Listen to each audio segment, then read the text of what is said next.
As estruturas metálicas podem ser empregadas em diferentes situações do cotidiano da construção civil. Alguns exemplos desse uso são as superestruturas para supermercados e os galpões de materiais do setor industrial. Mas além dessa variedade de aplicação, existem também muitos outros benefícios no emprego das estruturas metálicas na construção. Pensando nesses pontos, fomos investigar, com quem trabalha diariamente com isso, algumas características que envolvem um projeto em estrutura metálica. Acompanhe comigo!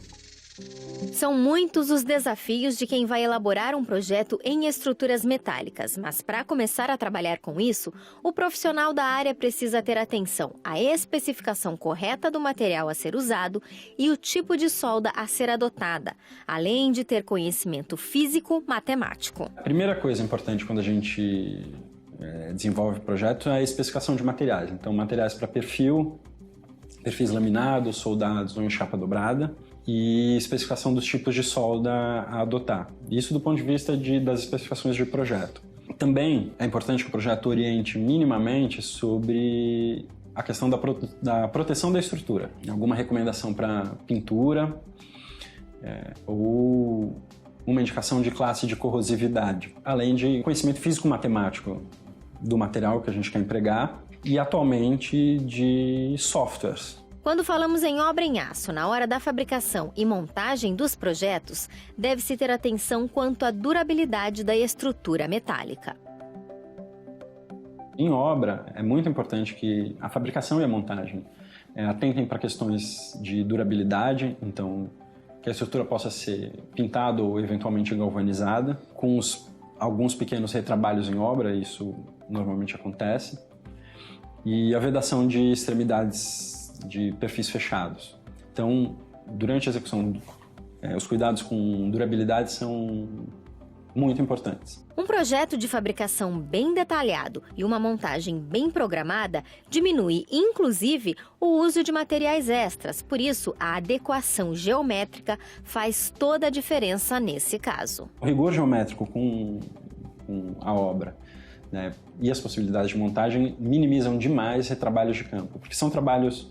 Enfim, é sempre um retrabalho, isso consome prazo e recurso, e a gente acaba aproveitando menos as possibilidades do emprego de uma estrutura ou de um sistema estrutural industrializado. Para os projetos em estruturas metálicas, o cumprimento da norma regulamentadora 8.800 da ABNT é fundamental.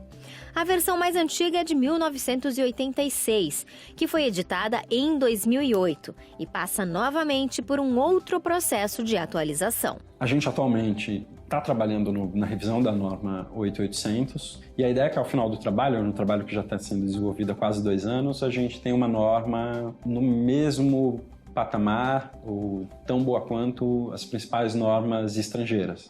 Então, é uma norma que está sendo pensada e atualizada para estar acompanhando as principais normas do mundo. No processo de dimensionamento de um elemento metálico, é necessário identificar quais são os esforços a que o elemento está submetido. É o caso dos esforços de tração, de compressão, de momento fletor e de força cortante, por exemplo. Os elementos metálicos tracionados estão geralmente presentes em treliças que funcionam como vigas de piso ou tesoura de cobertura, em barras de contraventamentos verticais e de cobertura e em tirantes ou pendurais. As barras de aço tracionadas não são suscetíveis à instabilidade, uma vez que o esforço de tração tende a retificar o elemento, não permitindo a ocorrência de flambagem. Portanto, o colapso do elemento se dá apenas por meio do escoamento da seção bruta ou pela ruptura da seção líquida. Já as barras metálicas comprimidas são comumente encontradas em pilares, em treliças, em barras de vigas e em barras que compõem os sistemas de contraventamentos. Diferentemente dos elementos tracionados, o esforço de compressão tem a tendência de acentuar o efeito de curvatura inicial, causando a flambagem por flexão. Dessa forma, podem ocorrer 2 estados limites últimos, na flambagem global, ou seja, da barra como um todo, e na flambagem local dos elementos componentes da seção transversal.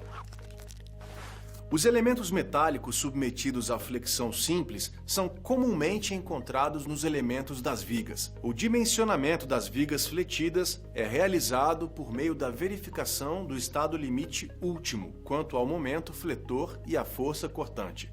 Além disso, em relação ao estado limite de serviço, o dimensionamento é feito verificando a flecha e a vibração excessiva.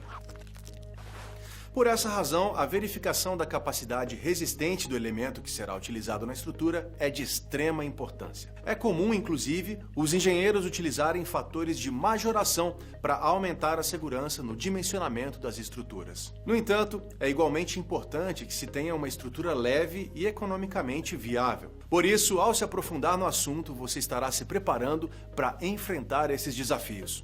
Bons estudos para você e até mais!